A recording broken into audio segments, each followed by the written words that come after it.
game, it feels like now, because boy oh boy, it was very loud um, over the recent games that happened. If you ask any Bills fans are feeling some type of way, which I do not blame them considering how many playoff exits that they have had the last handful of seasons, by the hands of whether it was Mahomes or officiating or whatever. But yeah, if you ask anybody in Buffalo who won that game, they'll say they did. But again, like I said, no game was without controversy, and if you ask social media, that is exactly how it was this weekend.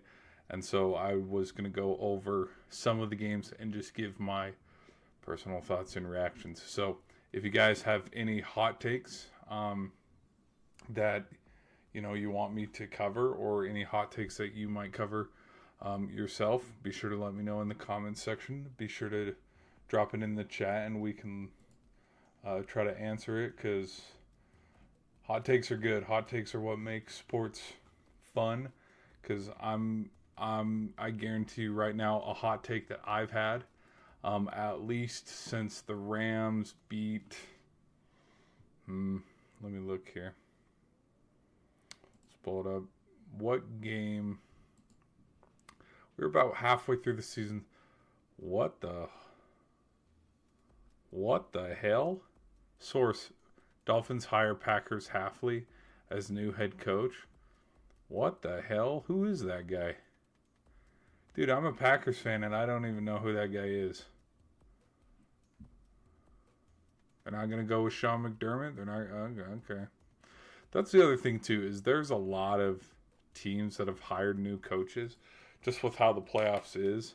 The playoffs have been the biggest talking point, obviously. And so, like, for example, Stefanski getting hired.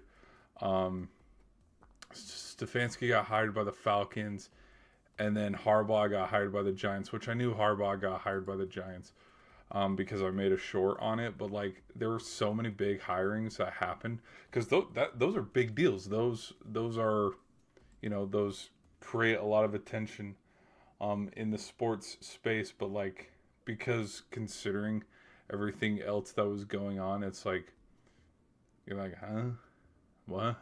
So, okay. Well, just because it's the hirings right now are not as important as the football that is being played on the field. That's the point I'm trying to get across here.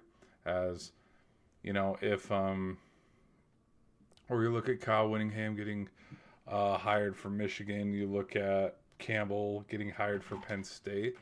These would make bigger headlines and they'd get more spotlight if it wasn't going on in the middle of the college football playoff. You see what I mean? Same thing in turn with the NFL. Anyways, for me personally, because I will admit, I have not been a total homer on the Rams all season. I predicted them going, I think, I don't know. I'm going to have to pull up. I'll probably have to pull up like the document or something, but you can go watch the video. I made a video. I think I had them at the beginning of the season, because you look at some of their games, loss. Like, these are all tough games. But then you look at the second half of their season. I said they get to about past this Bucks game, they can just cruise if they can. And again, at the time, I didn't think the Seahawks. Dude, I had the Seahawks winning 4 games this season. I didn't think the Seahawks would be the number 1 team. So, do I know ball? Clearly, I don't know ball enough, because I thought the Seahawks were going to win 4 games this year. But somewhere around here, I think in my video I said they could end the season on a 6-game win streak or something. Obviously, that's not what happened, because you look here. They lost to the Seahawks. They lost to the Falcons on that Monday night football matchup. For me personally, I think when we started to talk about Stafford's MVP, because Drake May was also in the conversation. The Bears were the 1 seed in the NFC, like overall, but then they ended up losing to the Packers. That was around week 8 or week 9. We're like somewhere, after this Seahawks game or the Buccaneers game, somewhere around here, I was still leaning towards, okay, we're going to get a Buccaneers Eagles NFC Championship game, or we're going to get a Rams Eagles NFC Championship game. Because to me, how I looked at it was, I didn't think the Seahawks were legit. I'll just say how it is. I didn't think they were legit. I think the Bucs, because this was in the middle of the Bucs starting to slip a little bit downhill. I mean, I think at the time the Bucs were, let's go look actually. Yeah, the Bucs were starting to slip, but I think, if they rally here, find some wins. Also, Mayfield got injured in this game. We know how this game went. It was a dud. But somewhere around here, I had high praise for the Rams, and I was like, the Rams are a team destined to get to the Super Bowl if they can keep this up. Why am I saying all this? I'm saying all this to invite you guys to say hot takes, because one of my hot takes was around halfway through the season. I said, what? I've seen enough. I think the Rams are going to be in the NFC title game. And wouldn't you know it, the Rams are in the NFC title game. Not without a little bit of drama, though, because the ending of that Bears game, dude, it was absolutely phenomenal. You look and you watch the game live. Right after Williams scored that touchdown to tie it to Kmet, this game's over. We've seen this song and dance before, because it kind of happened in the divisional round last year, where the Rams were playing the Eagles, where the Rams get back into it, and then, see you later. There goes Barkley. Game's over. Then this was not the case. It went to overtime. We know how it went in overtime, but if you guys got any hot takes that you want to let me know in the comments, be sure to let me know. Hit that like button if you guys are enjoying, but let's keep the stream rolling.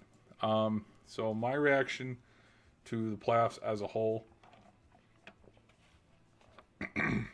have been very entertaining. I think if you guys want to see, this is who I had, and boy was I wrong. I think one thing here. Let's start to delete some things here. I delete that. Yeah. Okay, and then the Seahawks here.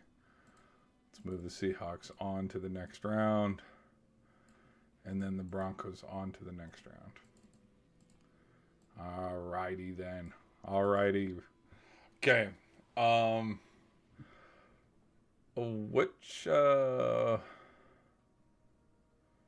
The Denver game. Yeah, this game was first, so we can go over this, because it went boom, boom, and then boom, boom.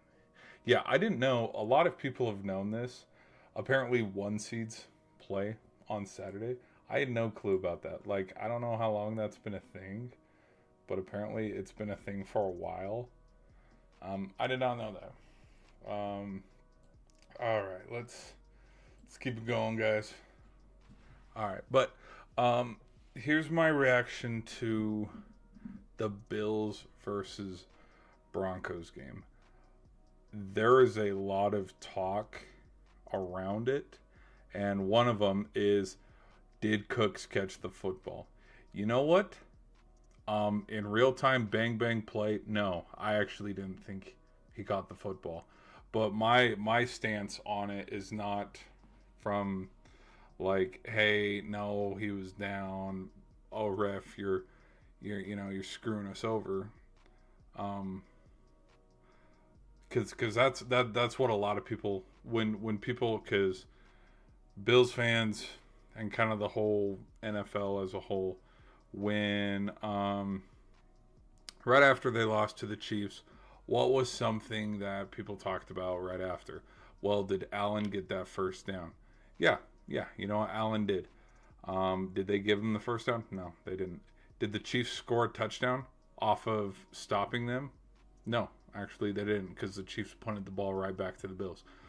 There was no point swing momentum, if you want to look at it from that point of view. And the other thing too is Allen got the ball, I think, 3 more times in that fourth quarter, and on the third drive is where Kincaid dropped the ball. And Kincaid dropping the ball was actually more a reason why the Bills lost to the Chiefs last year. But I'm not saying that there aren't some games that have been a little, ooh, here we go. But I think in this turn too about people getting upset that the officiating, because they compared it side by side. They compared Devontae Adams' catch that the defender ripped out. At the same time, they compared it to the Cooks catch.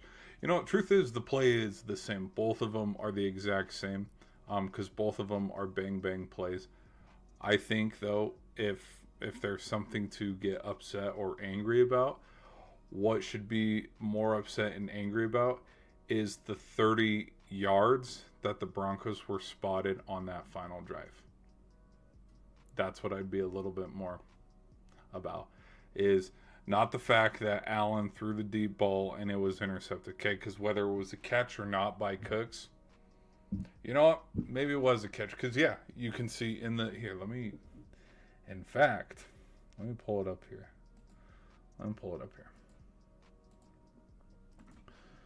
Cooks catch. All right. Now, here's the thing. Okay. Because this is the image that everybody's going to talk about, is this one. Hopefully my head is not in the way to my... No, my head's in the way a little bit. Oh, yep, because here's the same exact play, because everybody put this photo next to the Cooks one, and they're like, how the hell is this a catch when the ball looks a little loose here? They're like, how the hell is this a catch? But then maybe this one's a little blurry. This photo's a little bit more blurry, but I don't think my head's in the way. As you guys can see, point of contact, football right there, knees down. Now, the thing that I'm thinking, oh, well, this one kind of, hello. Hey, you kind of can't argue with this one, because Cooks he was only targeted once the whole game. And, I mean, if this is the same play we're thinking of, oh yeah, 29's coming away with the ball here. I mean, hey, the proof is in the pudding. No, I think, whether it was a catch or not, because again, I'm still kind of on the fence. I'm more sitting, because it was a bang bang play. There's parts of me that, yes, it was an interception. When you slow it down 1,000%, does it look like an interception? No, it looks like a catch by Cooks, which, I wanted the Bills to win. But like when you watch this play through the whole time as well, let's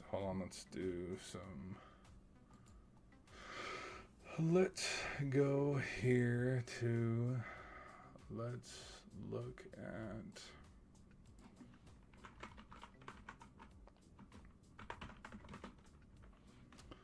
Brandon Cooks catch.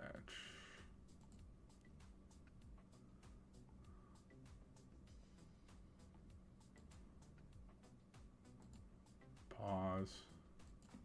Okay.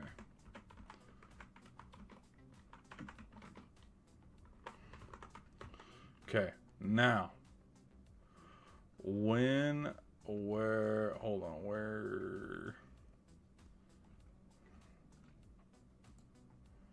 trying to make sure there's no music. Okay. Good, it's muted. Just trying to make sure there's no, because I don't want to get copyright claimed for music. Okay. Let's see how this looks. Okay. All right. Now, here we can take away the captioning too. Okay. So, foot down, possession. Now, one thing with this hand extension, I mean, you can be ripping at the ball, but as you can tell, the football is not getting loose. When you slow it down, yeah, that looks like a catch.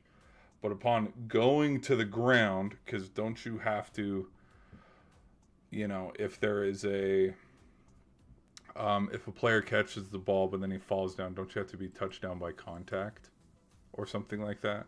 Like someone has to declare you as down if you fall down as a receiver.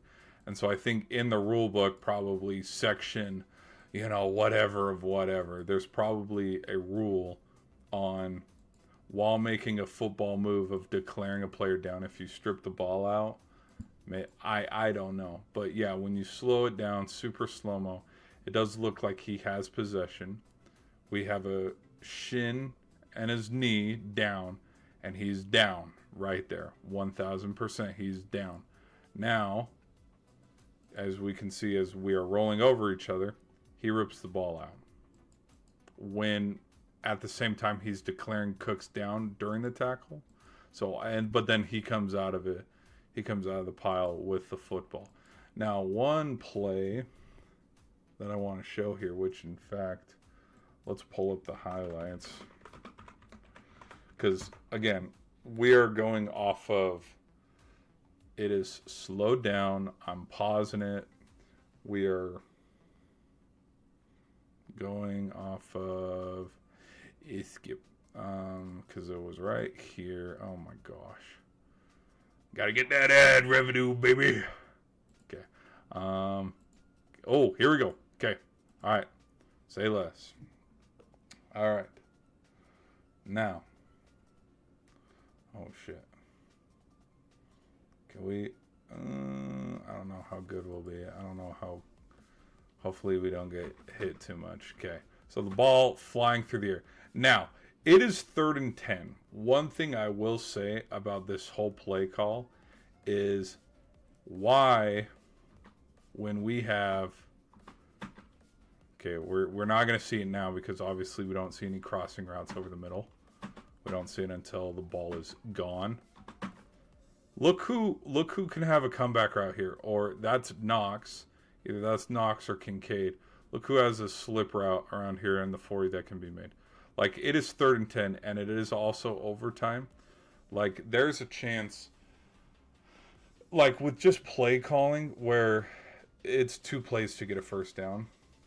That would be my instance and approach to this, is we can try to get the first down here with 2 plays. And so for them to go for the long ball on 3rd and 10, when maybe we shouldn't. Okay, watch the body language of Cooks, because this is something I noticed too after this play. So, okay, we've already established, okay, cool, he caught it. Look at his body language here after it's ripped away.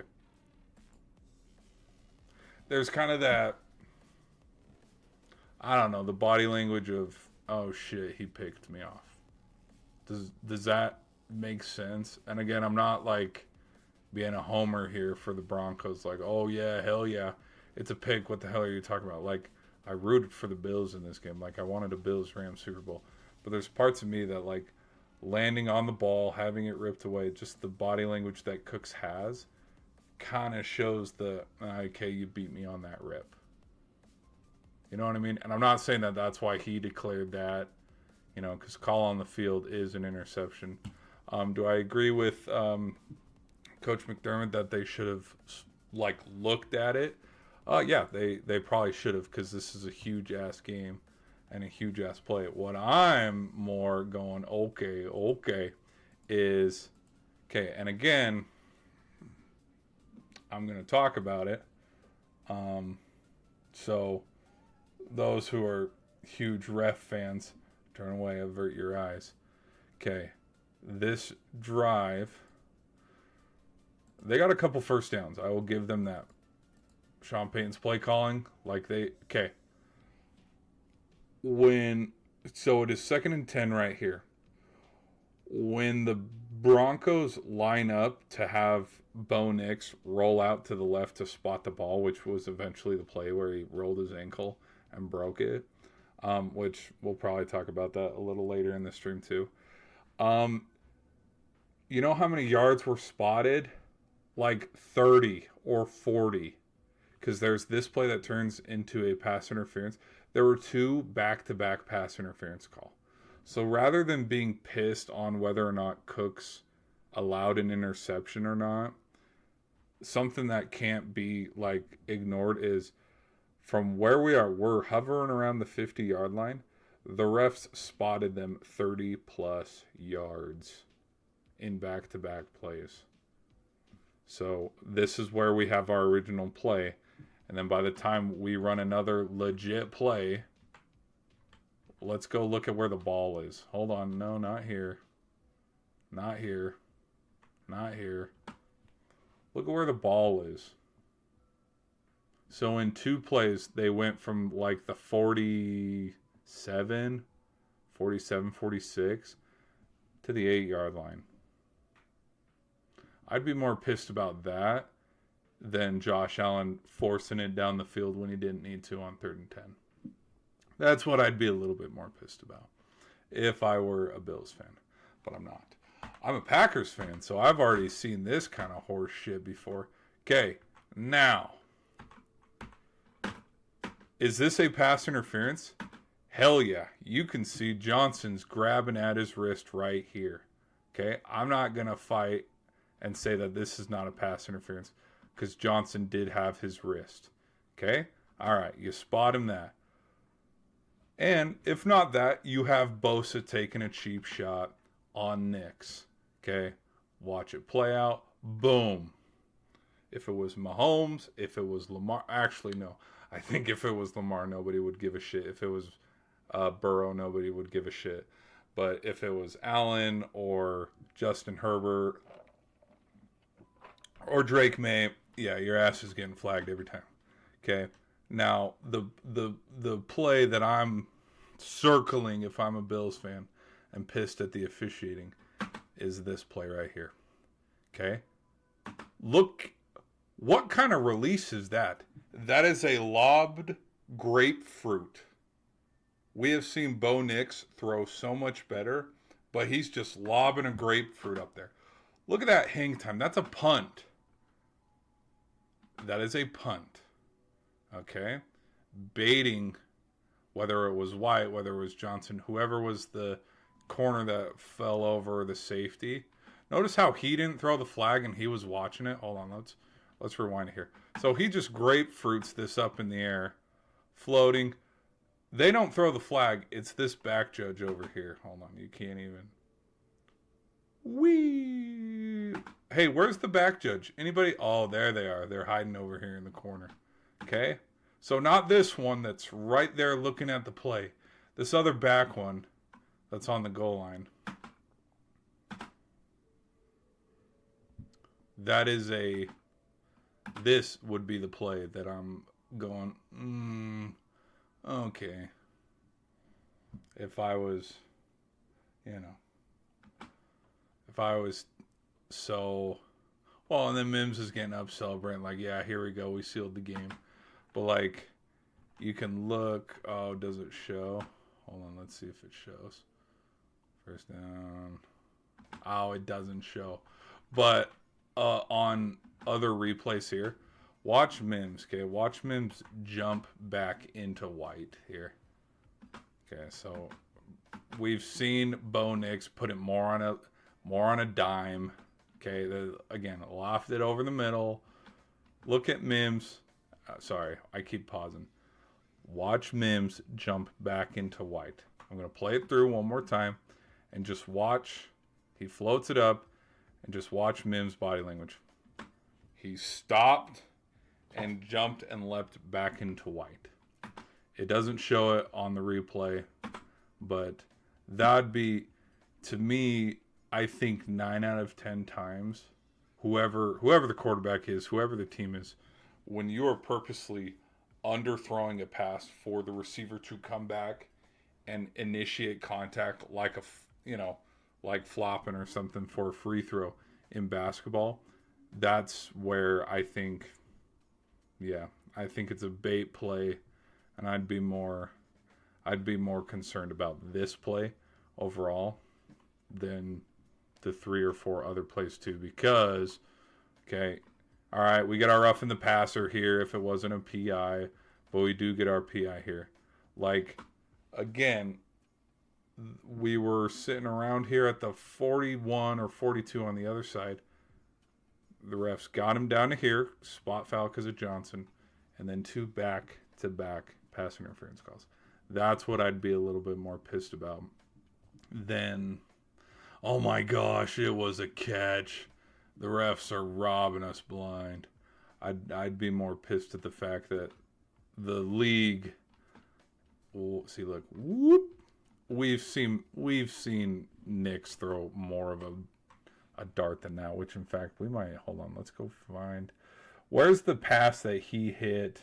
Okay, case in point. No. Okay, hold on. Let's let the ad play out. Oh, dude. Okay, so he runs this for a first down. Cool, whatever. Okay, and then he gets hit here. All right, let's get to this. Okay, hold on. Let me open this up here for 2 seconds. Let's get this. Hold on, people. Stay here.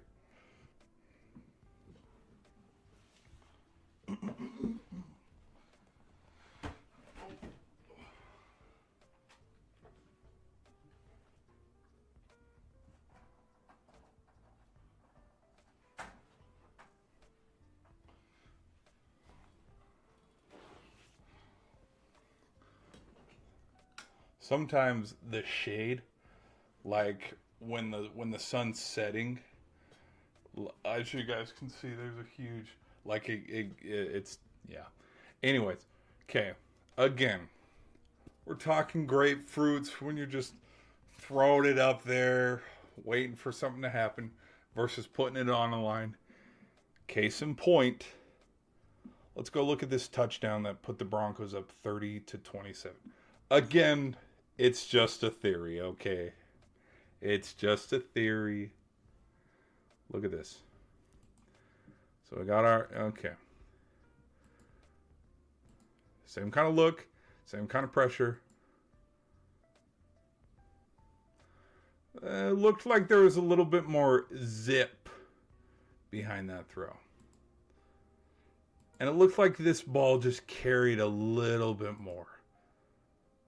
Looked like that ball carried a little bit more ground. And there's a little bit more pizzazz. Okay, making sure I'm not muted. Looked like there's a little bit more hustle with the distance of how far. Which the memes of this have been terrible. Like, oh, back shots over here going, my back, you know. But there's a little bit more whistle on the ball versus... We fast forward here. Which, again, okay, that's 4, 5, 6 missed tackles. Dude, the Broncos had all the momentum after this play alone to continue to march down the field and go win the game. They didn't need to be spotted 35 yards because if you've looked all season 2, the Bills' defense has kind of been suspect. And there have been issues with the Bills' defense all season. Okay? Because when you talk about... And again, that was a PI. I'll give them that. There was hand fighting with Johnson. Right? Oh, hold on. Right there. Okay? Look at that. Look at that. Still grabbing him. Still grabbing him. Still grabbing him. Still grabbing him. Okay? I'll give him that. But then we get to this play... where Bo Nix just kind of whoop. There's no zip on that ball. That is a fadeaway jumper. Because even the distance of Caleb Williams' throw to Kmet, that ball, even as much of an air ball it had more zip, and it traveled farther in less time. Just saying, farther distance. Yes, he got flagged there. Oh, yes, of course. Yes. So, as upset and mad as Bills fans are about how, oh my gosh, you know, oh, what a... I'd just be a little bit more upset that the 30-ish yards that were spotted. That's my thing. All right, now, because then Lutz comes on here. Wait, is this the play where he Roll his ankle. No. Where? So he threw this on that bad ankle. I don't know. Actually, I don't know. Let's do Bo Nix ankle injury. Let's go look at that.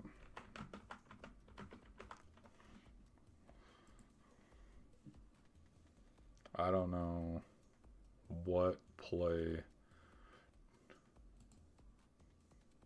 Oh, hold on. Okay, make sure that's muted.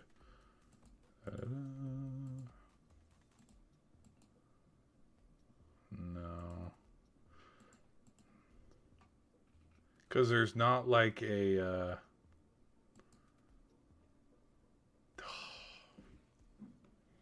There's not like a definitive. Boom, there it is.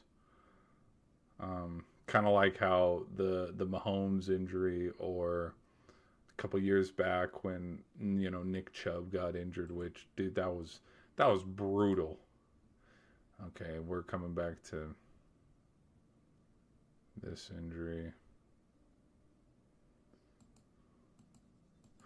I don't know if it was a misstep here or him getting tacked, because he didn't gator roll. There was no gator roll, no foul play, and like as you can see, he's walking fine. I don't. Did you hear there's they were talking, some of the post game reaction, like there was talks that he injured his foot celebrating. There was a theory on that, which I'm not gonna read too much into it.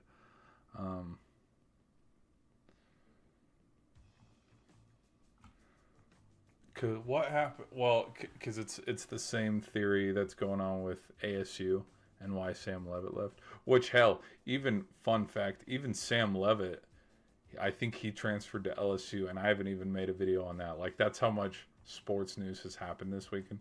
But yeah, there's a theory around the reason why Sam Levitt transferred or something was because he got injured doing something he wasn't supposed to, or something like that, and Dillingham knew about it, and so discipline, because he tried to discipline him.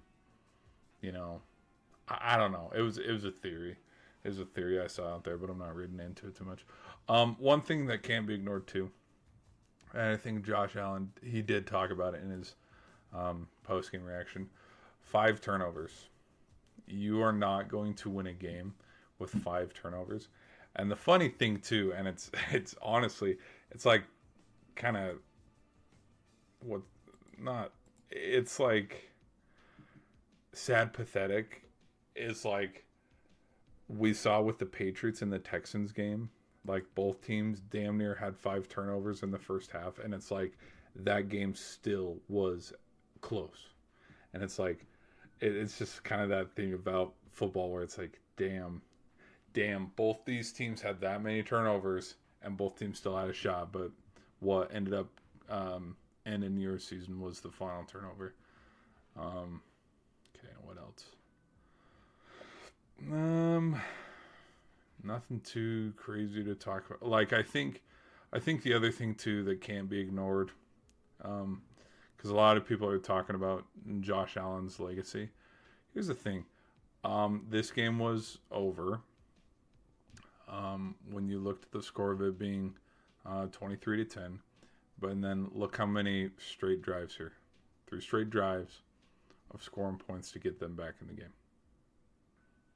Are we just going to ignore that too? I guess we are. I guess we're just going to ignore that. And you want to know another thing that we're going to ignore too? Hey, let's ignore the fact that after Mims had that awesome touchdown catch to take the lead 30-27, let's just whatever. Let's throw it away that Josh Allen marched down the field in 50 seconds. Whatever. It doesn't matter. It don't mean shit. You see what I mean? Like, the fact that it even got to overtime just shows how good of a player Allen is. Because I'm here to say, I don't know how many other players Clearly, the only one in this round was Caleb Williams, but what other quarterbacks can do that?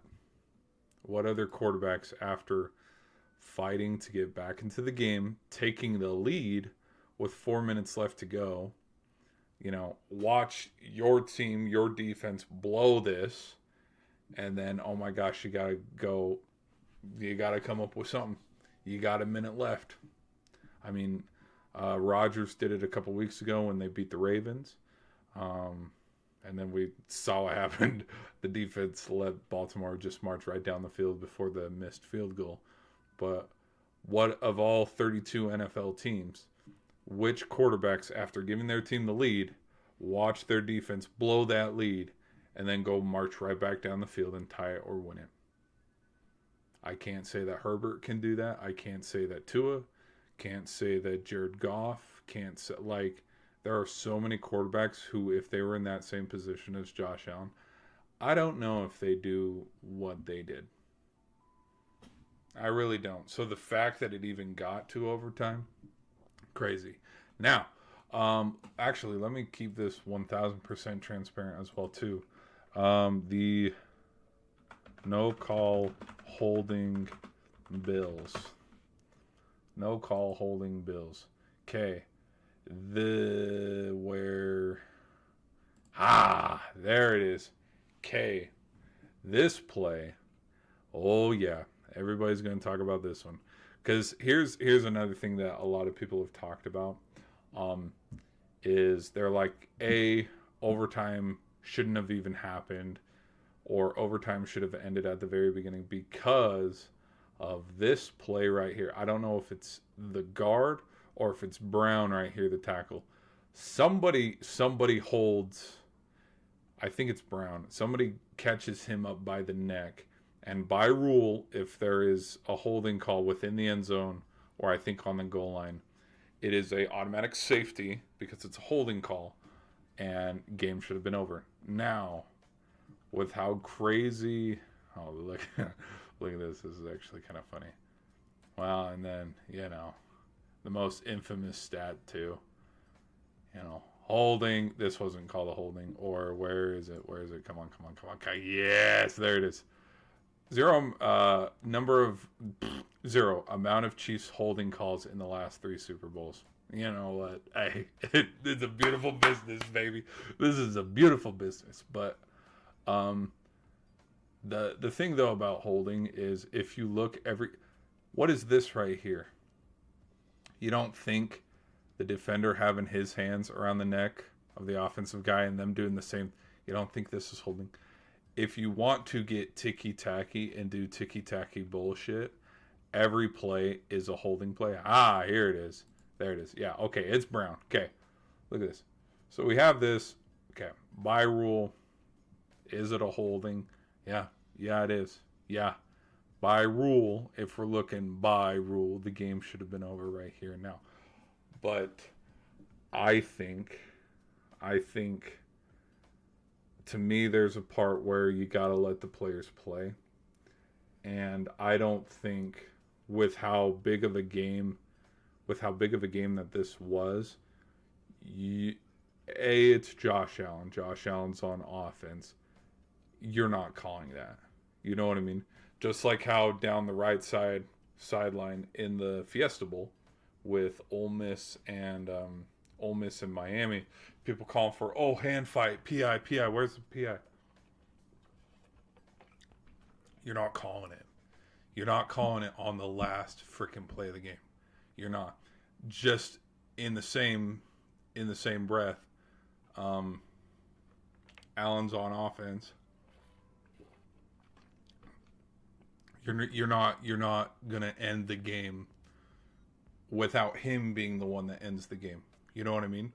You're gonna have this game end with him either throwing an interception, sack, fumble, or being short of the first down. You're not gonna end the game with a technical ticky-tack. Well, you see here the defender was held on the goal line. Well, because look at this too. Look at this hand placement. He's holding too. Again, if you want to look at every single play and go over it with a fine calm. Every play is holding. Every single effing play is holding. But again, I don't think they would have called it. I don't think they would have called it, and they wouldn't have called it anyways, because you can't. You can't. You're not going to end the game like that. You're going to give both teams the chance to try to get the ball and go win the game. During the regular season, sure. I think, yeah, if this was during the regular season, maybe, but it being overtime of a divisional game, hell no. It's never happening. But then in same turn, I guess we have moments of, hey, ball don't lie, because who ended up winning this game? Broncos. But then, yeah. So, there's that. Yeah. If y'all want to know how I feel, truthfully, if y'all want to know how I feel, that is how I feel about that. Is that, yes, this is a holding call. It wasn't called a holding. Yeah. This could have been something too, and it wasn't. There are I think this is white. This is the final play. Yeah, no, there were there are a lot of calls. There are a lot of calls, and there are a lot of tough calls. And fortunately, you and I, we do not get paid the big bucks to try to make those calls. I'm under the impression though that you gotta let the players play though. That'd be me. Okay. Shoot, I gotta hurry though. Dude, we got the national championship coming up here.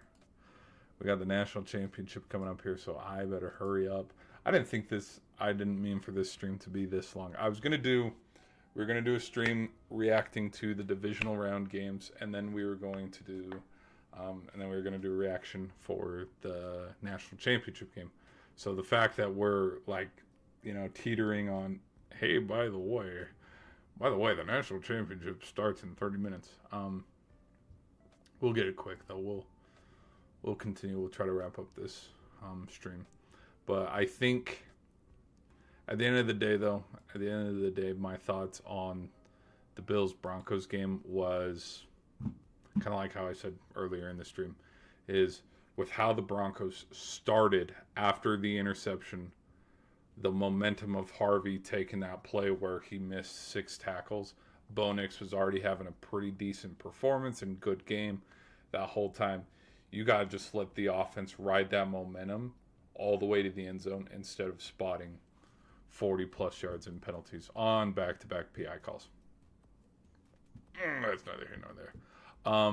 So I was incorrect on my prediction of the Bills and the Rams meeting up here in the Super Bowl. I'm still sticking with this was my in the last stream I talked about who do I want in the Super Bowl on the AFC side, who do I want on the NFC side. I had, okay, winner of this is going to the Super Bowl. That's who I would predict. I'm still going to ride with the Broncos. I know that Stidham is their quarterback, but I'm still riding with the Broncos. I have not seen from the Patriots as a whole, I have not seen an impressive enough complimentary game where, okay, it's 1,000% convincing. Okay, these guys are the real deal. What is kind of a little concerning me a little bit is right now both the Patriots and the Broncos are teetering on Chiefs level of, okay, we saw the Chiefs kind of just magically get their way through all these tough one-score games or low-scoring games where the offense wasn't complementing the defense or vice versa. And then they showed up in the Super Bowl, and what did the Eagles do? They whooped their ass because there was no hiding, any blemishes of, man, this, our corners are a struggle. Our middle linebacker defense are a struggle. The Eagles took advantage of all of that, and you couldn't hide from it. And what I'm I'm going to make this prediction right now that whoever wins out of I think the NFC is winning the Super Bowl because I think there's too many holes in both of these teams that you cannot ignore it. Broncos, what can you not ignore? Hey, your starting quarterback is out, and your backup quarterback, who has not had a start or played an official game since 2023, he's your main dude. Good luck. Patriots, what can I not ignore? Hey, you just got by CJ Stroud, who had a dog shit performance and had about 7 turnovers. Good job. Good luck. Like, I can't ignore it. I cannot ignore that Danielle Hunter, Stingley, Anderson, just basically freaking everybody. Like, the Texans defense had the Patriots at bay. What will I give the Patriots credit, though, on their win? There's nothing like... I mean, it's not like me trying to talk about the Oregon or the Indiana game where, yes, Indiana did beat Oregon, but let's not also overlook the fact that they spotted them 21 effing points. Okay? You have 2 fumbles, a pick 6, and the Hoosiers start on the plus 50 4 times. They spotted the Hoosiers 28 points. You can't ignore that. Now, Mendoza had a hell of a game. How many touchdowns did he have? 5? I believe he was 1 touchdown short of tying Joe Burrow's record. That was, yeah, okay. That's pretty decent. And then you look at, because I believe, if I'm not mistaken, like he had a deep shot to Becker as well. As the game played on and there was more time, those, okay, Oregon spotted them 21 points.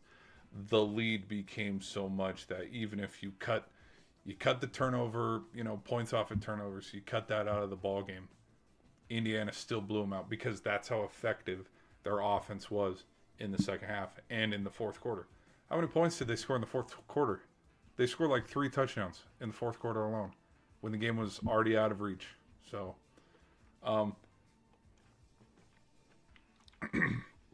anyways, what I'm talking about the Patriots, though, is one thing that I will go, okay, this impressed me. I liked this. Was the deep shot from Metabout. Butte, Bout, that one hand grab. I cannot discredit that. That alone sealed the game. Kind of like how you look at the 49ers versus Seahawks game. Okay, when did Seattle win that game? Opening kickoff, because they scored 7 points. How many points did the 49ers score all game? 6. So that would be my only thing for the Patriots-Texans game is that Kirk showed up. At one point, the Texans did have the lead, but I mean, how long were the turnovers going to last? I mean, because we saw it. This is my own personal opinion. We saw it in the Monday night game with the Steelers. Steelers had 3 turnovers, and how many points did they get out of it? Nothing. They did jack shit with it, and under that same breath, when the Patriots got all of those turnovers, what did the Patriots do with it? Not a lot. Like this game, all things considered, and this is where I kind of think the offensive play was a little lackluster. I mean, because it could have, but I'm only saying that because it could have been so much more. Like, go look at, here, let me pull it up. Let's go look at how many turnovers the Patriots freaking had. Okay. 28-16. Okay. Dude. 5 turnovers. 4 interceptions. One of them was a pick 6. Like, dude, there was, where is it? Yeah. Kayshon Boutte.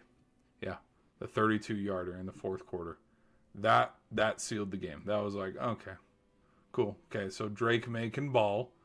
This one too. Not gonna discredit this one. I mean, Drake May did have 3 touchdowns. But again, you have 3 touchdowns. Okay, there's your 21. Okay, you have the pick 6. There's your 28. Dude, 5 turnovers. You turn all those into touchdowns, that's 35 points. So again, this game could have been a lot uglier. Yeah. So I'm just kind of, yeah, the Patriots, man, dude. Which, the other thing too, when you look at the Patriots and them winning this game, I've seen a lot of people talk about how, CJ Stroud is trash, and or my only thing is, I hope, and I guess I can end the stream on this, because there's about some final thoughts on the whole stream too, is I hope in the same breath of us saying that Josh Allen stinks and that CJ Stroud sucks, I also hopefully we also realize too that freaking the same amount of, hold on, what am I trying to say here? What am I trying to say here?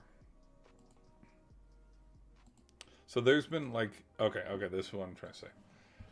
Is I hope that with as much as people say that CJ stinks and how much people say that Josh Allen stinks or Purdy or Drake May, I hope this follows them as much as the playoff slander. That's the word. I've been looking slander. The word I've wanted to say this whole time is slander.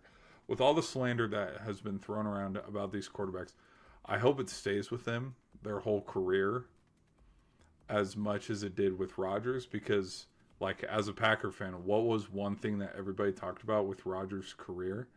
He couldn't get it done in the big game. And that followed him throughout his whole career, and especially after the Seattle game. So when we look at Caleb Williams and what the Bears did phenomenally this year, I hope there's still that kind of same, hey, yeah, but can Caleb Williams really win it? Can he really win the big one? Or can Josh Allen really win the big one? There's parts of me that hope that we keep that same energy, because it's not going to happen. Next year is going to happen, and everybody's going to be right back on the Josh Allen bandwagon, right back on the Caleb Williams train, right back on the CJ Stroud train. It is so funny to see the switch up of people saying, okay, these guys are ass, when it's there are a lot of people who've been saying they were ass since the get-go, and we never switched up. So I just wanted to say that real quick, that having been a Packer fan my whole life and watching people not give any credit to how it didn't matter what the seed was, how many players were injured, how far some of the playoff runs that Aaron Rodgers took the Packers on, all of it's discredited, and it's whatever, nobody gives a shit, when it's literally, who could have, who would have gone on a generational run? You put for example, let's take the Texans. You take the Texans defense or the Broncos defense. If you go put prime Aaron Rodgers on that Texans team, dude, they're going the distance. You put, who's another? Well, right now Stafford's starting to see it, because his defenses have been pretty elite, and it has he's been able to complement. It is more so he complements his defensive play versus his defense have to complementing his play. Do you know what I'm trying to say? Josh Allen and the offense would be the better half of the Bills team. The defense does not complement it. Switch it, in turn, the Texans defense is the better half of that football team. CJ Stroud and the offense do not complement that defense. And then with his old age, what has been better? The Steelers defense. And the Steelers defense has kind of been a big vocal point for Pittsburgh fans probably since 2020, because was Roethlisberger spinning it, in his final handful of seasons to the level of, Stafford right now or Allen or Bo Nix. No, he wasn't. So, you see the twilight years. I think that's the term, sunset, sunrise. But like, you see the end and the final, years of Aaron Rodgers' career. Like, does his offense play, compete and, what's what I'm looking for? Oh my gosh, I've said it like 7 times. Compliment the Steelers defense? No, which, shows because they lost. But, it's super funny. It's super funny to watch everybody all of a sudden. Or notice how nobody's talking about Brock Purdy either. Nobody's criticizing Brock Purdy after this loss. They're kind of like, whatever. Nobody. Well, another thing too. With the Seahawks, I'm kind of. Look, Darnold had a good game. The other thing, if I was a Rams fan, another thing to be concerned about is if the Seahawks beat the 49ers with just their run game, imagine how explosive that this team could be if Darnold's passing has to become a factor. And I'm using this in a positive because, yeah, Jackson Smith-Njigba, but he had his touchdown. And that's it. Like, I think he caught the ball twice. But because of how in control Seattle was that whole game, they didn't need to pass the ball. It's like, hey, let's run the ball. Oh, look at that. Kenneth Walker has a touchdown. Oh, look at that. He has another one. Oh, look at that. Another one. He had a hat trick against the 49ers. So that'd be my reaction to this game is that Seattle, contrary to popular belief, was able to beat the 49ers. And I'm going to sound off kind of like what Lenore was saying in the postgame. There's parts of me that think that with a full, healthy 49ers team, I'm sorry. You don't think Bosa, you don't think Fred Warner, you don't think, you bring, okay, maybe Ayuk comes out of nowhere and he plays, or Kittle. You don't think any of these guys could have had a little bit of a factor to this game or turn it into some kind of positive, or any of the guys that they let go this offseason after their season, this past offseason after they've missed the playoffs? You don't think any of those guys that went to the Colts or the Eagles or the Titans, you don't think any of them could have impacted this defense? Hell, for hell's sakes, Hufanga had one of the biggest hits in the Bills-Broncos games. You don't think Hufanga would have had a big game against Seattle if he stayed with the 49ers? Just saying. Coping hard for the 49ers. But I think this is going to be a big matchup. I'm pulling for the Rams, so I'll be honest. Okay, you want to see my Super Bowl pick here? This is who I want to see go.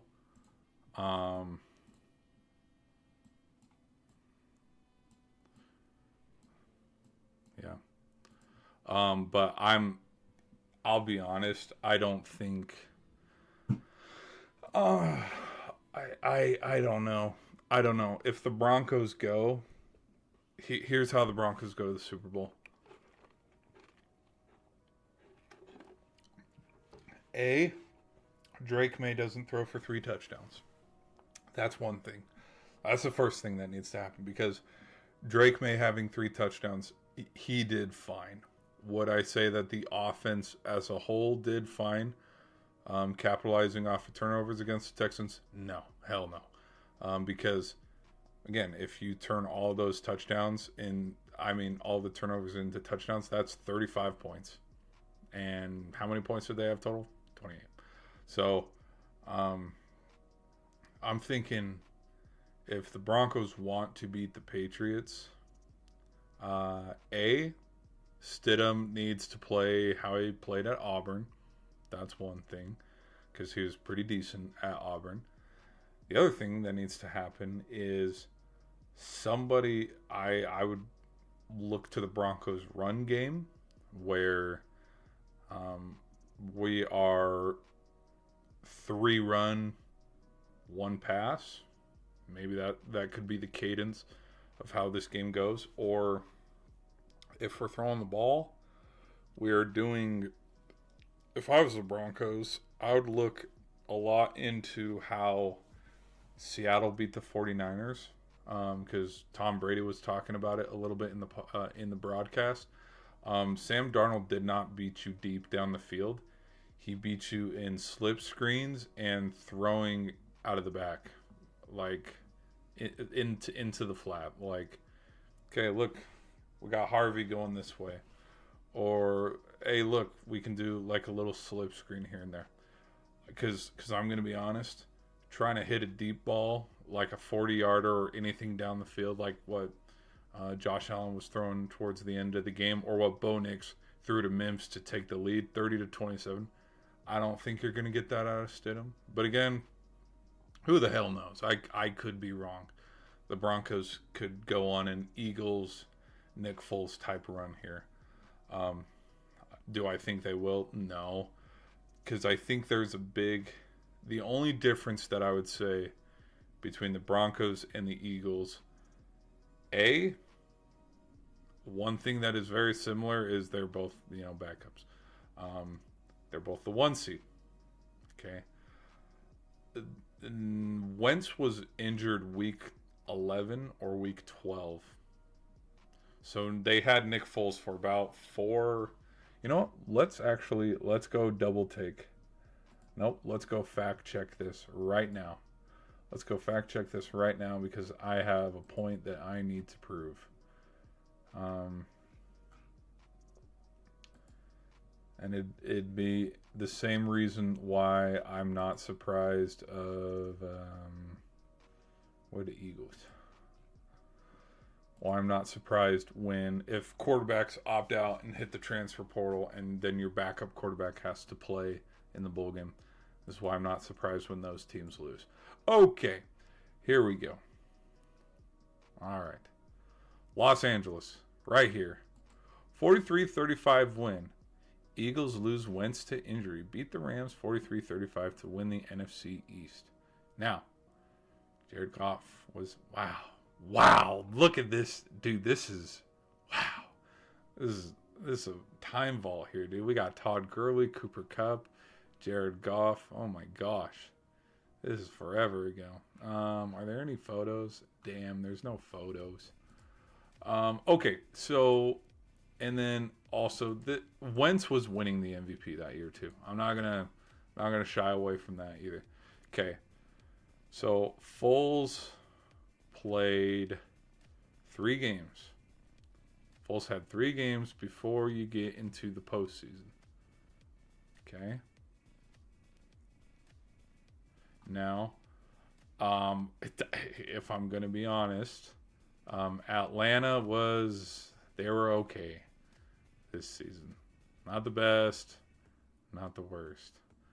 I don't even remember how this game went. I remember a couple things. I don't remember exactly 100%. Okay. The other thing, too, is for Minnesota to even get here to this game, the Minnesota Miracle happened. The Diggs touchdown. Because it could have been the Saints. This was also the era, the 3 or 4 year stretch era where the Saints should be in the Super Bowl and they don't get there. And it all started with this year. Nick Foles played out of his, look at that, 352 for 3 touchdowns. Case Keenum, 2 interceptions. Keenum didn't, Okay. Nick Foles played out of his freaking mind that whole game. Now, like I said, Nick Foles had the remainder of this game. Oh, because when did Wentz get injured? You know what? Let's go look it up.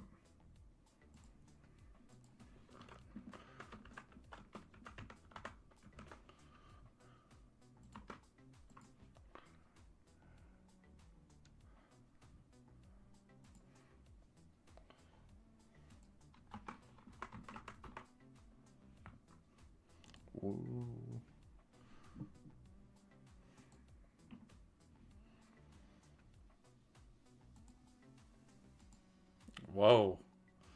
Okay, so it was in the third quarter.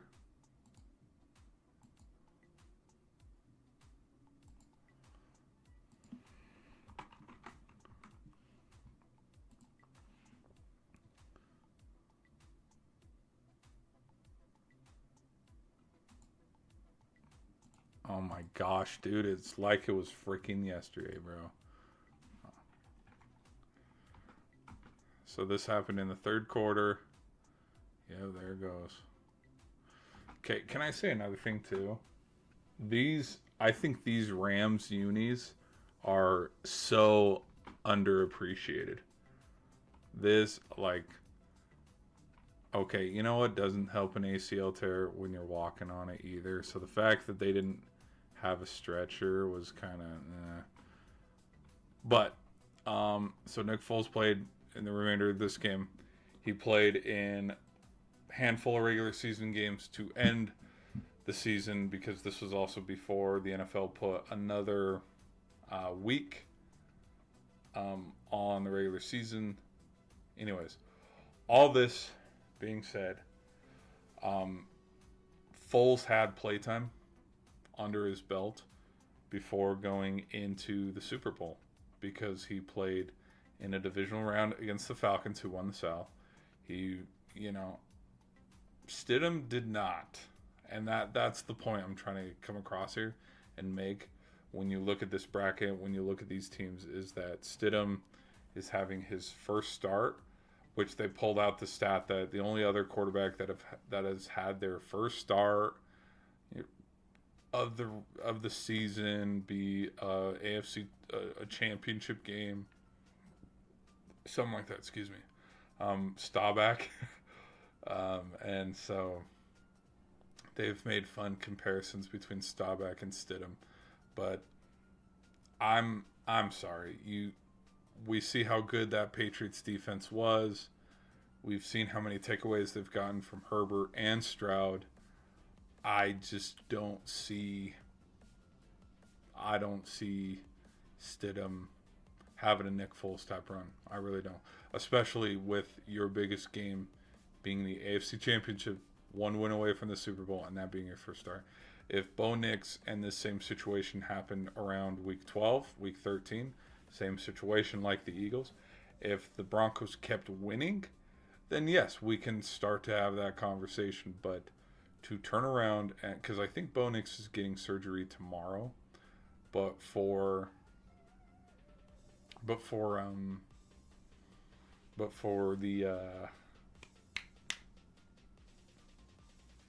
before the injury to happen, and then the turnaround, because I think their practice, I think it's a normal NFL schedule. I don't think they'd have practice till tomorrow.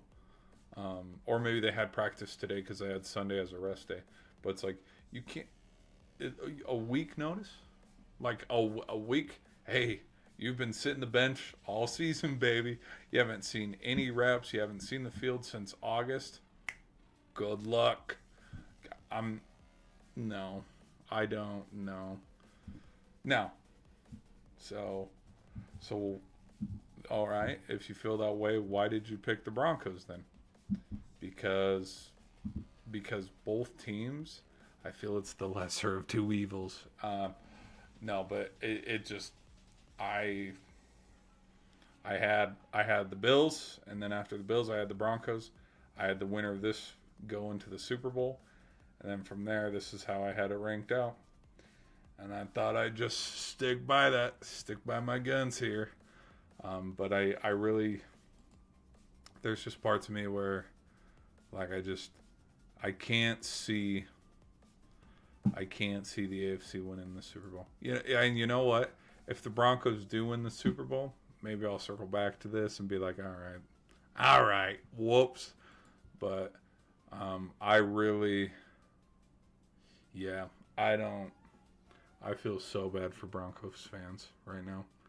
You would have to, like, if I was Bo Nix, dude, I don't care that I fractured my ankle or broke it. Like, I am playing in that next game. I am. Look at how many injuries Allen played through. Mahomes in the past. I mean, We all had a Jones over Super Bowl 57 where Mahomes has that high ankle sprain against the Jags. Then he played and beat them. Then he played and beat the Bengals the next game. And then he played and beat the Eagles in the Super Bowl, even though the ankle injury got re-aggravated. Like, you will have to... You will, like, you're not taking me off the field if I'm Bo Nix. I don't give a shit. You're not taking me off the field. Load me up with some Percocets, put a rod in my leg or something, and get me back out on the field. Put a brace on it. Put like something. You know what? And maybe I can make a video about this a little bit later. Post it on a different social media platform where I can, give my true thoughts and opinions to. But I'm telling you, here's a fun theory that I just want to throw out there, and I'll leave on this note. People in the shorts, we'll see you guys later. Thanks for hanging out. Bye-bye. Okay, we'll have that later.